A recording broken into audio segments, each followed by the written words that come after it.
나무를 베는데 6시간이 주어진다면 도끼를 가는데 4시간을 쓸 것이다. 이렇게 말합니다. 이 말의 뜻은 준비를 하는데 심혈을 기울이겠다, 이런 뜻이라고 보면 됩니다. 준비가 제대로 되지 않고 그에 따른 노력이 없다면 성공은 허상에 불과합니다. 프랑스 출신 미생물학자, 우리가 잘 아는 파스트리 우유 있잖아요. 파스트리 우유를 만든 루이 파스트리는 준비된 사람에게만 기회가 온다, 이렇게 말하고 있습니다. 지금 나는 내일을 위해서 어떠한 준비를 하고 있는가 한번 우리가 뒤돌아봐야 됩니다.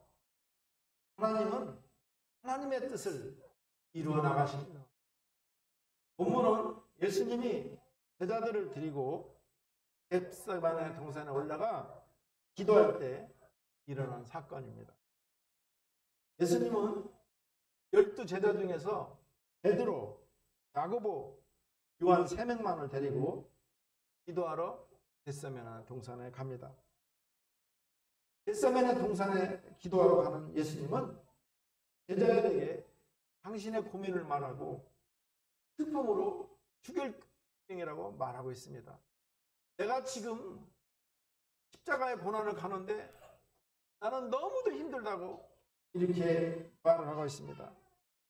새 제자들에게 깨어 기도하라고 말하면서 당신은 얼굴을 땅에 대고 이 잔을 지나가게 하려고 간절히 기도합니다. 이 잔은 골고다에서 져야 될 십자가의 고난을 말하는 것입니다. 예수님은 십자가를 지지 않기 위해서 기도하십니다. 그러나 예수님은 기도할수록 하나님, 이 잔이 내게서 돌아가게 해주셔. 기도하면 기도할수록 하나님이 말씀하십니다. 내가 내 십자가를 지거라. 내가 내 고난을 잔에 마시기라. 이렇게 말씀하시는 거예요. 나의 원대로 마시고 아버지의 원대로 자신이 져야 될 십자가를 지겠다고 결국은 예수님은 기도하는 것입니다. 예수께서 결단하시고 이제 제자들에게 가서 보니까 제자들이 다 자는 거예요. 1시간도 깨어 기도할 수 없느냐 책망하시는 것입니다. 예수님은 제자들에게 시험에 들지 않게 깨어 기도하라고 하면서 마음은 원이로되 육신이 약하도다, 이렇게 말씀하십니다. 예수께서 제자들을 시험을 위해서 기도로 준비하는 시간에 기도하지 못해서 시험에 빠진다고 말씀하십니다. 예수님은 십자가를 지는 시험을 앞두고 3차례 간절하게 하나님께 기도합니다. 땀방울이 핏방울이 되도록 기도하면서 마침내 시험을 이기게 됩니다. 우리의 삶은 자기의 뜻을 하나님의 뜻에 굴복시키는 것입니다. 우리 39절 말씀을 함께 읽습니다. 조금 나아가서 얼굴을 땅에 대시고 엎드려 기도하여 이르시되 내 아버지여, 만일 할만하시거든 이 잔을 내게서 지나가게 하옵소서. 그러나 나의 원대로 마옵시고 아버지 원대로 하옵소서 하시고, 여기서 우리는 인성, 사람의 특성을 지니신 예수님의 고뇌하심을 알 수가 있습니다. 주님은 지금 한참 기가 끓는 30대의 나이입니다. 그런 나이에 십자가를 지고 죽어야만 하는 것입니다.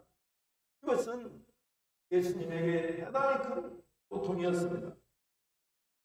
물론 죽음은 누구에게나 옵니다. 또 죽음에 대한 두려움도 누구에게나 찾아옵니다. 그것은 죽음 이후에 대한 생에 대한 두려움 때문입니다. 우리 주님이 십자가에서 외친 엘리 엘리 나박사니, 이 말은 나의 하나님 나의 하나님 어찌하여 나를 버리시나이까, 이 말입니다. 이것은 하나님과의 단절에서 오는 고난에 찬 부르짖음입니다. 무엇보다도 예수님이 함께 어려운 고통은 3번씩이나 거듭해서 하나님께 이 십자가의 잔을 피할 수만 있으면 피하게 해달라고 간절하게 호소합니다. 그리고 마침내는 당신의 뜻을 거두고 십자가의 길을 걸어가십니다. 우리 예수님은 자신이 하나님이신 분입니다. 그분은 하나님과 동등이셨고 제2위 하나님이신 것입니다.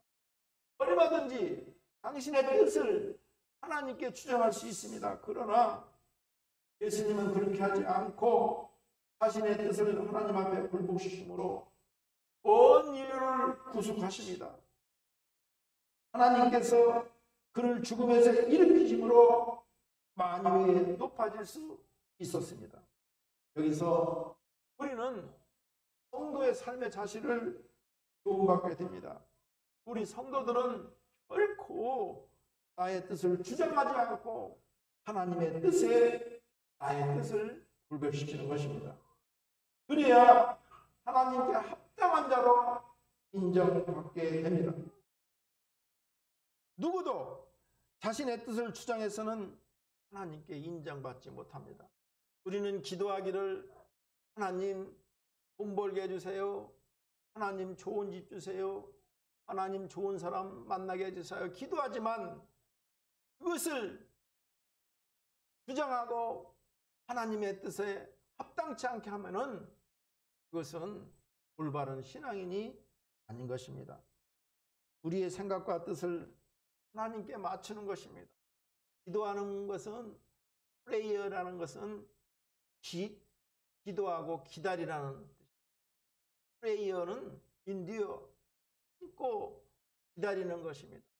그럴 때 하나님께서 하나님의 때 하나님의 방법으로 하나님께서 응답해 주는 것입니다. 우리의 생각과 뜻을 하나님께 맡기고 하나님의 말씀에 따라 우리의 삶을 영위해 나가기를 바랍니다. 야고보서 4장 15절 말씀입니다. 너희가 도리어 말하기를 주의 뜻이면 우리가 살기도 하고 이것이나 저것을 하리라 할 것이거늘. 우리들도 하나님은 하나님의 뜻을 이루어 가신다는 사실을 깨닫고 하나님의 뜻대로 살아가기를 주의 이름으로 축원합니다. 다음으로 기도할 때 찾아오는 졸음을 이겨야 됩니다. 졸음은 사내 형제 뭐라 그래? 마귀, 밤마귀. 알긴 잘 알아. 그래서 우리가 이 얘기할 때는 멀쩡해요. 그런데 기도만 오면 잠이 오는 거예요. 그래서 우리는 마귀가 기도를 못하게 해요. 잠들게 해요. 그래서 시험에 들어서 예수님을 십자가에 못 박게 되는 것입니다. 그리고 예수님을 부인하고 떠나가게 되는 것입니다. 예수님의 제자들은 기도하지 못해서 시험에 들고 그 시험에 들어서 기도에 실패하게 되고 결국은 예수님을 부인하고 예수님을 떠나게 된 것입니다. 그들이 예수님이 죽어 다시 승천하실 때 그 후부터는 깨어 기도하고 간절히 하나님께 부르짖어 기도했던 것입니다. 여인이 극장에 전화를 합니다. 여보세요. 제가 어제 연극을 봤는데요. 연극을 보는 중에 제 진주 목걸이를 잊어버렸어요. 이게 참 값비싸기도 한데 비싼 것보다도 더 중요한 것은 제가 그거를 제 소중한 부터 홀받은 거예요. 지배인님, 이 진주 목걸이를 찾아주세요. 예? 그래요? 조금만 기다려보세요. 그러면서 지배인은 전 종업원을 모여놓고 얘기를 합니다. 손님 중에 한 분이 어제 저녁에 연극을 관람하다가 진주 목걸이를 잊어버렸대. 빨리 찾자. 그런데 찾았어요. 그래가지고 기쁜 마음으로 수화기를 앞으로 가서 전화를 하는데 아무리 얘기를 해도 그 여인이 응답을 안 한 거예요. 여인이 기다리다 말고 수화기를 놓고 갔던 것입니다. 수많은 우리 크리스찬들이 기도를 하다 중단합니다. 바로 기다리지 못하기 때문에 우리와 같은 모습을 나타내고 있습니다. 우리가 간절히 기도합니다. 빨리 응답되지 않으면 쉽게 포기하고 낙심합니다. 더 이상 기도하지 않습니다. 우리는 반드시 찾겠다고, 반드시 응답받겠다는 그러한 간절한 마음을 가지고 끊임없이 인내하고 기도할 때 하나님께서 찾을 수 있게 하시고 응답해 주실 것입니다. 우리들도 기도할 시간에 기도하지 못하면 시험 든다는 사실을 깨닫고 깨어 기도하기를 힘쓰기 바랍니다. 마지막으로 시험에 들지 않도록 깨어 기도해야 됩니다. 예수님의 제자들은 1시간도 참지 못하고 잠들고 맙니다. 결국 그들이 기도하지 못해서 시험대로 기도에 실패하고 예수님을 부인하고 예수님을 떠나게 됩니다. 예수님이 죽으시고 떠나실 때는 제자들은 무슨 일이 있든지 깨어 기도하고 하나님께 부르짖어 기도함으로 12명 모두가 승귀의 반열에 이르렀던 것입니다. 깨어있을 때 깨어있지 못하면 하는 삶을 살게 됩니다. 우리 40절 말씀을 함께 읽습니다. 제자들에게 오사 그 자는 것을 보시고 베드로에게 말씀하시되 너희가 나와 함께 1시간도 이렇게 깨어있을 수 없더냐. 제자들은 마땅히 깨어있어야 할 시간에 잠들어 있었습니다. 그들이 예수를 부인하게 된 그 근본적인 원인도 마땅히 깨어 기도해야 될 시간에 깨어있지 못한 데 있다 할 수 있습니다. 이렇게 예수님은 그들에게 시험에 들지 않게 깨어 기도하라고 말씀하신 데에도 우리는 알 수가 있습니다. 제자들은 깨어 기도할 시간에 영역간의 깊은 잠에 빠짐으로 시험에 빠져 예수님을 부인하는 지경에 이르게 된 것입니다. 깨어있을 때, 깨어 기도할 때 기도하지 못하면 실패하게 됩니다. 그러므로 우리는 깨어있어야 할 때 깨어있어야 됩니다. 지금은 주님의 재림이 임박한 마지막 때입니다. 주님은 이 마지막 때를 사는 우리를 향해 깨어있으라고 했습니다. 우리는 이 말씀대로 깨어있어야 됩니다. 마지막 때를 어떻게 분간하느냐? 3가지가 있어요. 첫째, 성적인 문란이 있으면 마지막 때입니다. 지금은 모든 여인들이 옷을 입지 않아요. 그리고 퀴어 축제인가 뭔가를 해서 옷을 벗고 이상한 짓들을 해요. 두 번째, 지금은 모든 사안들을 돈으로 해결하려고 해요. 돈이 만문이 입에 판치면 마지막 때라는 것입니다. 마지막으로 거짓 선지자가 많으면 마지막 때라는 것입니다.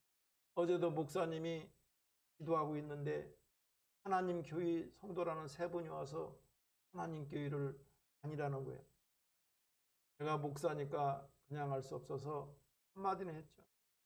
아니, 외모가 멀쩡하신 분들이 왜 그런 것을 합니까? 하나님 어머니가 있다는 거예요.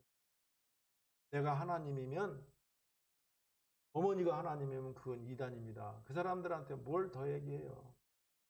그래도 수고가 있으는데. 그런데 다니지 말고 정통교회를 다니죠. 그랬더니 가면서 그러는 거예요. 하나님 어머니도 있다고. 정말 멋진 사람들이에요. 키도 늘씬하고 정장을 입고 전도를 하고 있다.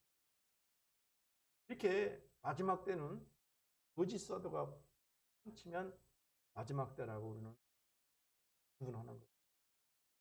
성적인 문란, 모든 것이 돈으로 해결하는 만모니즘, 그리고 거짓 사도가 있으면 마지막 때라고 판단해야 돼요. 그래서 이 마지막 때에 우리 주님은 깨어 기도하라는 거예요. 세상의 종말의 때가 닿을수록 사단은 더욱 날뛰니다. 한 영혼이라도 더 실족해 하려고 애씁니다. 그래서 베드로 사도는 근심하라 깨어라 너희 대장마귀가 우는 사자같이 두루 다니며 삼킬 자를 찾는다고 경고하고 있습니다. 우리는 이 베드로 사도의 경고를 명심해야 됩니다. 우리 교회도 이곳에 정말 필요한 교회입니다. 이곳은 중국 사람들이 많고 어려운 사람들이 많이 살고 유동인구가 많습니다. 그런데 사단 마귀가 마지막 때니까 이 교회를 멸하려고 지하실에는 성윤락업소를 만들고 1층에는 술집을 만들고, 술 마귀잖아, 술 마귀. 주피터. 사녀형제, 술이 뭐야? 술. 마귀. 우리 사녀형제 얼마나 잘하는지 몰라. 마귀는 어떻게 해야 돼?